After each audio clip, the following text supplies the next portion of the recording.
নমস্কার বন্ধুরা। উত্তরবঙ্গে কাঁপাচ্ছে বৃষ্টি, ওদিকে গতকালই দক্ষিণবঙ্গে প্রবেশ করেছে বর্ষা। শুক্রবার দক্ষিণবঙ্গের কিছু কিছু অংশে দক্ষিণ পশ্চিম মৌসুমি বায়ু ঢুকে পড়েছে।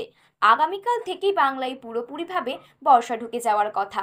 আজ ভারী বৃষ্টির সম্ভাবনা না থাকলেও হালকা থেকে মাঝারি বৃষ্টিতে ভিজবে দক্ষিণবঙ্গ। বুধবার থেকে ধীরে ধীরে বৃষ্টিপাত বাড়বে। তো বন্ধুরা, বিস্তারিতভাবে জানতে হলে অবশ্যই ভিডিওটি শেষ পর্যন্ত মনোযোগ সহকারে দেখবেন এবং আপনার জেলার আবহাওয়া কেমন রয়েছে তা আমাদের ভিডিওর কমেন্ট বক্সে কমেন্ট করে জানিয়ে দেবেন।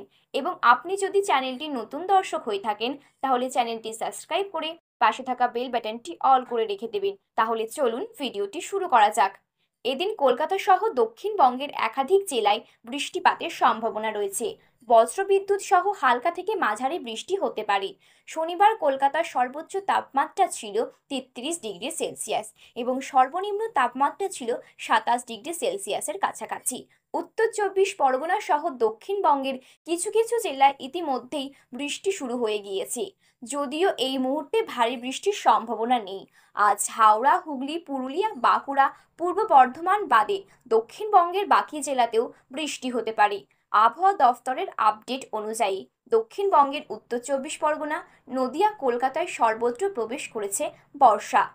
পাশাপাশি দক্ষিণ চব্বিশ পরগনা, মুর্শিদাবাদের অধিকাংশই অংশ এবং পূর্ব মেদিনীপুর, হাওড়া, হুগলি, পূর্ব বর্ধমান, বীরভূম জেলায় কিছু কিছু অংশে দক্ষিণ পশ্চিম মৌসুমি বায়ু প্রবেশ করেছে।